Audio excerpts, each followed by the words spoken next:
Good morning. We're here today with Timothy Ferriss, who's the author of a new book called The 4-Hour Workweek. Timothy is the CEO of a multinational company and a guest lecturer at Princeton. Timothy, how do I get a 4-hour workweek? Is that possible? The 4-hour workweek is possible, but you need to completely unplug and reset. And the reason that's necessary is because there's an epidemic, and I do mean epidemic in this country, of information abuse and information addiction, where people have come to believe that checking email 200 times per day, having a BlackBerry to your head or in your hand while you're at dinner or on the subway or in your car or with your friends is the path to becoming more productive and more successful. You mean it isn't? It isn't, because giving everyone around you, every person in the world, immediate access to you is inviting interruption and inviting minutia to completely invade your life, which is happening to everyone.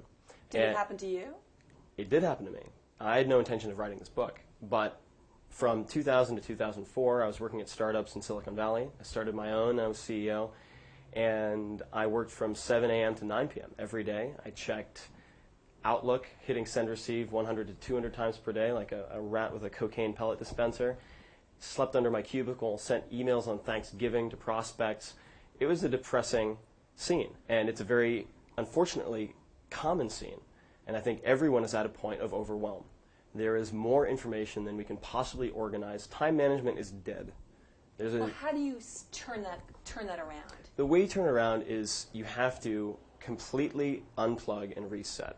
That means that you need to take a step back, forget about what people expect you to do, forget about what's popular, and really look at what works and what is consuming your time. So there are 4 steps.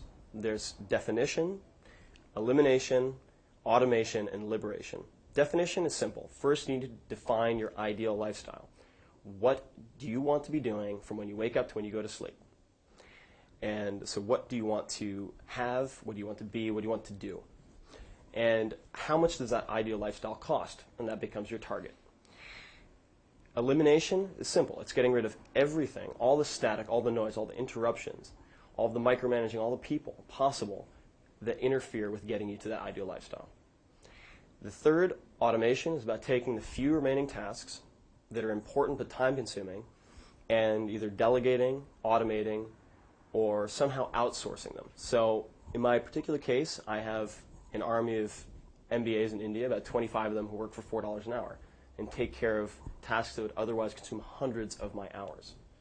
And then the last step, liberation, is about the final ingredient in lifestyle design, which is mobility, and then also how to use the time once you create it, which is very difficult for most people. Okay, this is fascinating, but that's the point. It is difficult. I mean, how do you put the BlackBerry down? Aren't you worried that you're not going to make as much money, that you're going to lose clients? Do you have statistics that show that that's not the case? I have statistics that would absolutely make your head spin. So if you're interrupted by email and phone, there was an experiment done at King's College, for example, that showed that people who were stoned scored 6 points better on an IQ test than people who were interrupted by email and phone. Wow. And that good to know. Good to know. 26% of people in the American workforce are on the verge of a nervous breakdown. The system is not working. So it's not a question of if I should do this. It's a question of when. It is the only real alternative. So one simple step that people can take, a baby step to prove the concept, is to simply use an autoresponder. Set up an autoresponder that tells everyone who emails you, I will be checking email twice a day. That's a great idea. At 11 and 4 p.m.